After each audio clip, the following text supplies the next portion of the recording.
Friends, welcome back to the channel.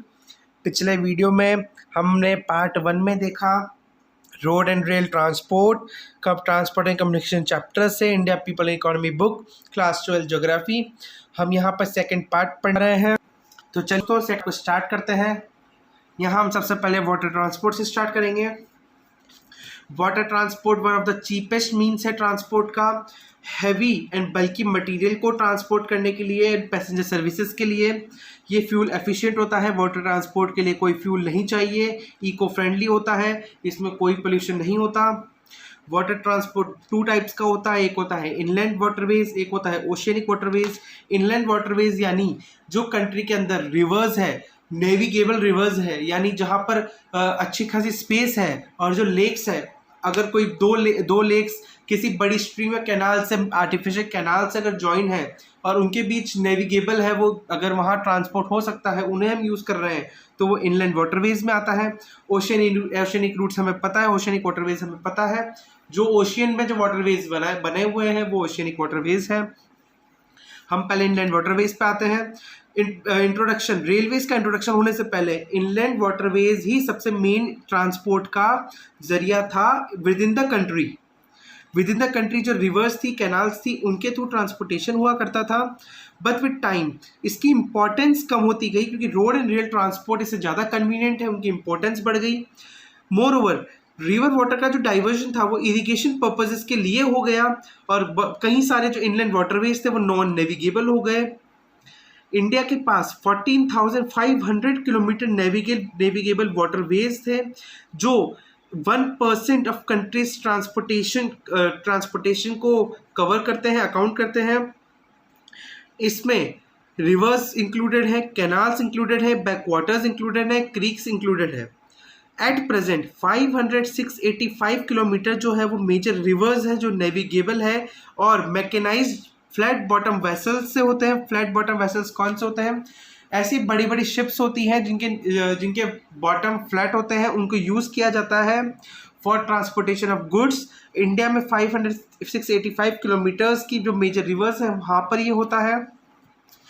जो inland waterways authority है India की, जो 1986 में सेटअप हुई थी, वो रेस्पॉन्सिबल है डेवलपमेंट के लिए, मेंटेनेंस के लिए, रेगुलेशन के लिए नेशनल वाटरवेज के। इंडिया में 5 नेशनल वाटरवेज हैं, मेजरली 5 नेशनल वाटरवेज हैं जिन्हें नेशनल वाटरवे ऑफ इंडिया बनाया हुआ है, एज डिक्लेयर्ड है।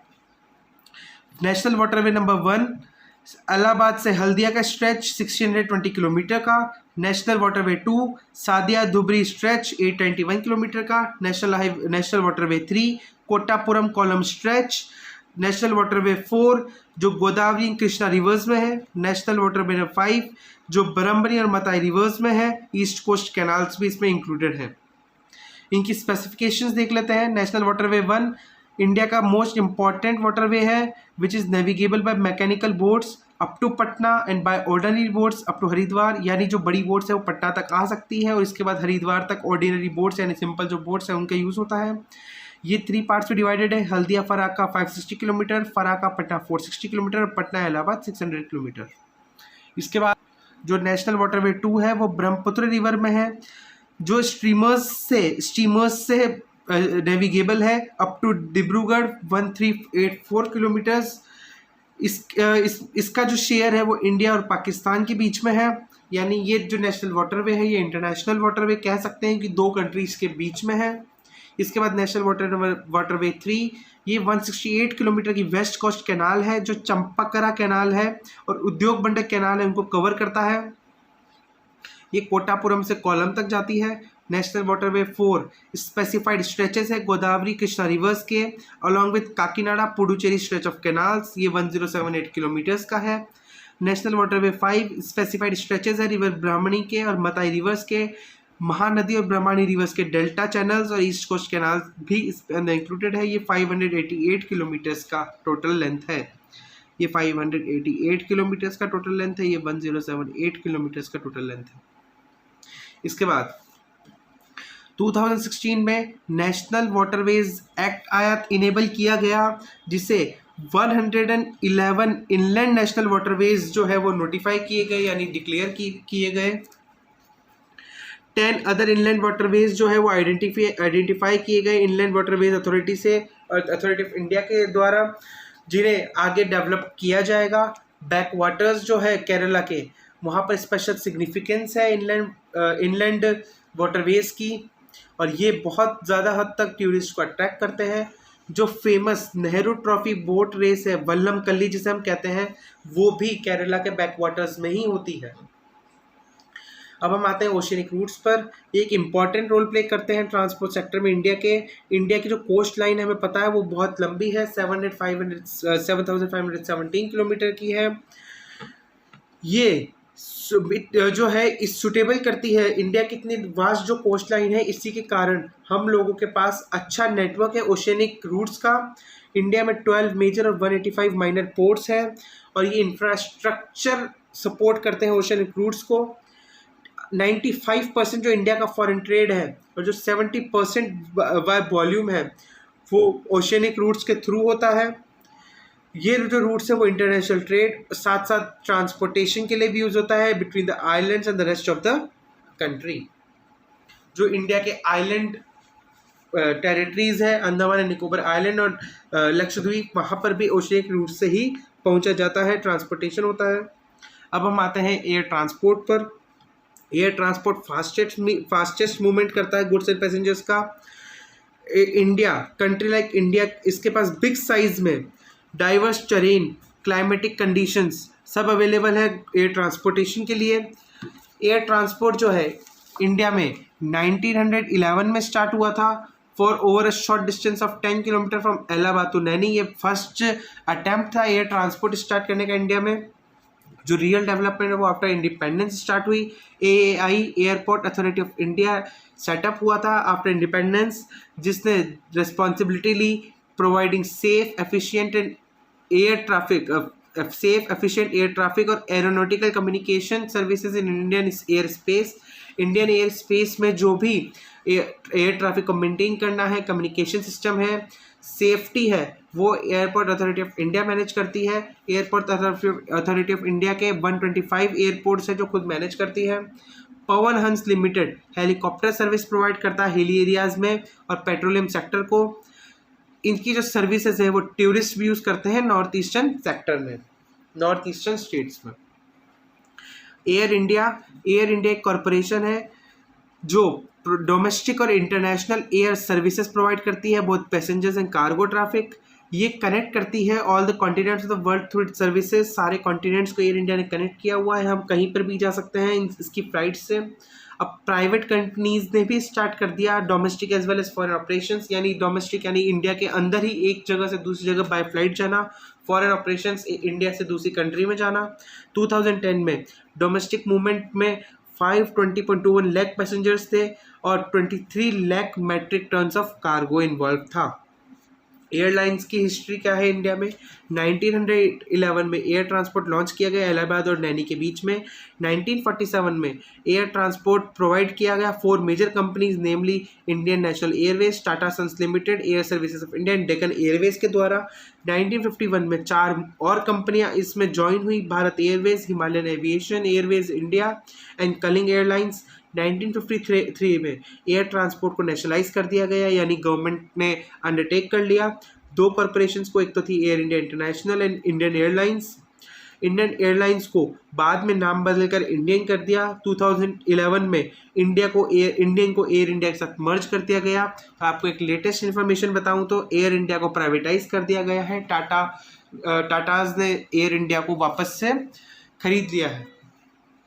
अब ये कॉरपोरेशन सेक्टर में है। अब हम आते हैं ऑयल एंड गैस पाइपलाइंस पर। पाइपलाइंस एक बहुत कन्वीनियंट और बेस्ट मीन्स ऑफ ट्रांसपोर्ट है लिक्विड और गैसेस का over long distances.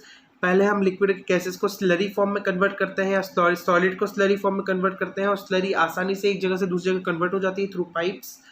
Oil India limited जो है under ministry of petroleum and natural gas काम करता है एक्सप्लोरेशन का, प्रोडक्शन का, ट्रांसपोर्टेशन क्रूड ऑयल और नेचुरल गैस की। इसका एक मेजर अचीवमेंट है एशिया का first cross country pipeline develop करना, यानी पूरी कंट्री को क्रॉस करता हुआ एक पाइपलाइन डेवलप करना। ये पाइपलाइन 157 किलोमीटर का है जो नाहरकटिया आसाम से बरौनी बिहार तक आता है। बरौनी में जो ऑयल रिफाइनरी है बिहार में, वहाँ तक आता है। 1966 में ये पाइपलाइन फर्दर एक्सटेंड हुई कानपुर उत्तर प्रदेश तक। वेस्टर्न रीजन ऑफ इंडिया में oil has also constructed extensive network of pipelines. Western region in Gujarat and Rajasthan में Ankleshwar Koyali, Mumbai high Koyali and Hazira Vijaipur Jagdishpura pipelines, ये इंपॉर्टेंट पाइपलाइंस है वेस्टर्न रीजन की। रिसेंटली एक पाइपलाइन कंस्ट्रक्ट हुई है सलाया गुजरात से लेकर मथुरा उत्तर प्रदेश तक। ये मेजर पाइपलाइंस थी, ऑयल एंड गैस पाइपलाइंस थी इंडिया में। जो ये पाइपलाइन है सलाया मथुरा वाली, इसकी जो टोटल लेंथ है वो है 100 to 56 किलोमीटर। ये गुजरात से होती हुई पंजाब जलंधर से गुजरात महाराष्ट्र मथुरा होती हुई पंजाब जलंधर तक जाती है। इसकी कंस्ट्रक्शन 660 एक और कंस्ट्रक्शन हुआ 660 किलोमीटर लॉन्ग पाइपलाइन का नुमालीगढ़ से सिलीगुड़ी तक, जो अभी अंडर कंस्ट्रक्शन है, अंडर प्रोग्रेस है। अब हम आते हैं communication networks and geographical information. Communication network किसे कहा जाता है? Communication network refers to method of sharing information from one person और place to another through communication methods, जिसे ह्यूमन बींग्स डेवलप करते हैं over a period of time. पहले के समय में मैसेजेस जो थे वो beating drums, giving indications through smoke और fire with the help of fast runners किए जाते थे। नाउ आफ्टर दैट इवोल्यूशन हुआ, एनिमल्स को यूज़ किया जाने लगा, हॉर्सेस, कैमल्स, डॉग्स, बर्ड्स को यूज़ किया जाने लगा मैसेजेस को सेंड एंड रिसीव करने के लिए। Initially the means of communication was the means of transportation. पहले कम्युनिकेशन से ही ट्रांसपोर्टेशन हुआ करता था। जैसे जैसे post office, telegraph, printing press, satellite telephone, इन सब का जो इन्वेंशन हुआ, इसी के वजह से आज कम्युनिकेशन इतना फास्ट हो पाया है। साइंस एंड टेक्नोलॉजी में जो डेवलपमेंट है वो इसी की वजह से आ पाया है। जो रिवोल्यूशन हुआ है in the field of communication, उसके लिए साइंस एंड टेक्नोलॉजी का एक बहुत बड़ा रोल है। On the basis of scaling quantity, means of communication को दो पार्ट्स में डिवाइड किया गया है, personal and mass. Personal communication includes letters, telephone, Telegram, fax, email, internet etcetera. वहीं मास में होता है radio, TV, cinema, satellite, newspaper, magazine and E book, public meeting, seminar, conferences etcetera. Personal communications जो है वो इंटरनेट के द्वारा प्रोवाइड किए जा सकते हैं इन अर्बन सिटीज़।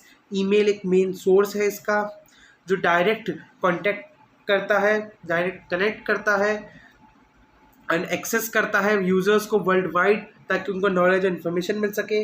नए जो मोड से इंटरनेट कम्युनिकेशन के वो इवॉल्व हुए हैं आफ्टर ईमेल। अब ई कॉमर्स और मनी ट्रांजैक्शंस के लिए भी हम लोग इंटरनेट का यूज़ कर रहे हैं। इंटरनेट एक बहुत बड़े central warehouse of data की तरफ वर्क करता है, जहाँ पर सारी इन्फॉर्मेशन, डिटेल इन्फॉर्मेशन स्टोर रहती है। ये एक चीपर मोड है कम्युनिकेशन का, जहाँ पर हम एफिशिएंट एक्सेस कर सकते हैं इन्फॉर्मेशन का कंपेरेटिवली एट लो कॉस्ट। ये इनेबल करता है हमें बेसिक फैसिलिटीज़ को डायरेक्टली कम्युनिकेट करने के लिए, डायरेक्ट कम्युनिकेशन के लिए। Mass communication includes radio, TV, satellite communication, ये हमने देख लिया। सैटेलाइट क्या होती है? एक आर्टिफिशियल नेचुरल बॉडी होती है जिसे अर्थ के ऑर्बिट में प्लेस किया जाता है। अब हम आते हैं रेडियो पर। रेडियो ब्रॉडकास्टिंग इंडिया में स्टार्ट हुई थी 1923 में by Radio Club of Bombay. कुछ ही समय में इसने बहुत पॉपुलैरिटी हासिल करी। उसके बाद हर एक घर में, इंडिया के हर घर में रेडियो स्टार्ट हो गया। गवर्नमेंट ऑफ इंडिया ने 1930 में इसको अंडरटेकिंग कर लिया और इंडियन ब्रॉडकास्टिंग सिस्टम बनाया गया।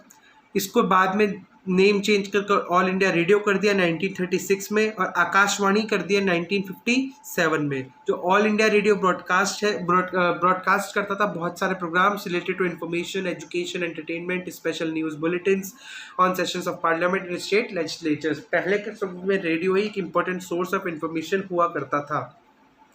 आज के समय में हम लोग इंटरनेट का यूज़ कर रहे हैं। पहले रेडियो हुआ करता था, उसके बाद टेलीविज़न आया। टेलीविज़न एक इफ़ेक्टिव मेथड था ऑडियो विजुअल मीडियम का, ताकि इन्फॉर्मेशन को डिसेमिनेट किया जा सके और लोगों को एजुकेट किया जा सके। जो फर्स्ट टेलीविज़न ब्रॉडकास्टिंग थी वो दिल्ली में स्टार्ट हुई थी 1959 में। 1972 के बाद कहीं सारे जो टेलीविज़न प्रोग्राम्स हैं उनको स्टार्ट किया गया। 1976 में टीवी ब्रॉडकास्टिंग को बिल्कुल अलग कर दिया गया। पहले ये air India, all India radio के साथ में था, बाद में 1976 में इसको अलग कर दिया गया। रेडियो जो है वो पूरी तरह से दूरदर्शन से सेपरेट हो चुका था। After INSAT 1 national television DD1 became operational. INSAT 1 Indian satellite को जब छोड़ा गया, सेटअप किया गया, उसके बाद DD1 एक बहुत बड़ा प्रोग्राम बन चुका था, बहुत बड़ा एक रिवोल्यूशन ला चुका था इंडियन टेलीविजन के लिए। जो कॉमन नेशनल प्रोग्राम्स थे वो स्टार्ट किए गए DD1 पर, दूरदर्शन पर, और इसकी जो सर्विसेज और नेटवर्क था वो एक्सटेंड किया गया बैकवर्ड और रिमोट एरियाज़ में, ताकि रिमोट एंड रूरल एरियाज़ में, ताकि उन लोगों को भी इंफॉर्मेशन मिल सके। अब आते हैं हम सैटेलाइट कम्युनिकेशन पे। सैटेलाइट कम्युनिकेशन आज के ज़माने में बहुत एक एडवांस मोड ऑफ कम्युनिकेशन है, जिसे हम इंटरनेट भी सिर्फ सैटेलाइट कम्युनिकेशन की वजह से ही यूज़ कर पा रहे हैं।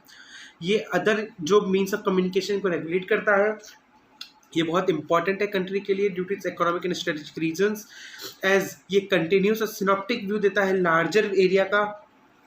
कई सारे ऑपरेशंस किए जा सकते हैं, सैटेलाइट इमेजेस ली जा सकती है, weather forecast, monitoring of natural calamities, surveillance of border areas, ये सब पॉसिबल हुआ है सैटेलाइट कम्युनिकेशन की वजह से। इंडिया के पास 2 सैटेलाइट कम्युनिकेशंस है, पहला है इनसेट, सेकंड है IRS। इनसेट जो है ये एस्टेब्लिश हुआ था 1983 में, एक मल्टीपर्पज सैटेलाइट सिस्टम है टेलीकम्युनिकेशन के लिए, मेट्रोलॉजिकल ऑब्जर्वेशन के लिए और अदर डेटा एंड प्रोग्राम्स के लिए। वहीं IRS जो है वो सैटेलाइट सिस्टम स्टार्ट किया गया था इंडिया में मार्च 1988 में से लॉन्च किया गया था वैंकूवर इन रशिया से। इंडिया जो है इसने डेवलप किया खुद का लॉन्चिंग व्हीकल भी डेवलप कर लिया है, PSLV polar satellite launch vehicle, अब GSLV तक आ गया है। These remote sensing satellites collect data in several spectral informal band and transmit them to ground stations, which is useful for various purposes, also in the management of natural resources। जो satellite है वो data collect करता है, उन्हें कुछ spectral several उनको packets as a packets उनको send करता है, ट्रांसमिट करता है ग्राउंड स्टेशंस तक। वहाँ पर फिर उन्हें हम रीड कर सकते हैं, हमें पता चल जाता है क्या डेटा आया। इससे हमारे बहुत हेल्प मिलती है डिफरेंट पर्पसेस में और नेचुरल रिसोर्स को मैनेजमेंट करने के लिए। आज हम जितना ज़्यादा साइंस एंड टेक्नोलॉजी को डेवलप कर रहे हैं, उतना ही ज़्यादा सैटेलाइट कम्युनिकेशन डेवलप हो रहा है। जो नेशनल रिमोट सेंसिंग सेंटर है NRSC, वो हैदराबाद में इस्टेब्लिश्ड है, सेटअप किया हुआ है, और ये रिस्पॉन्सिबल है facilitating the acquisition of data and it's processing. जो इंडिया में डेटा प्रोसेसिंग और उसके एक्विजिशन के लिए रिस्पॉन्सिबल है। दोस्तों ये हमारा चैप्टर था, अगर आप कोई भी डाउट हो तो आप कमेंट बॉक्स में पूछ सकते हैं। तब तक के लिए thank you and have a nice day.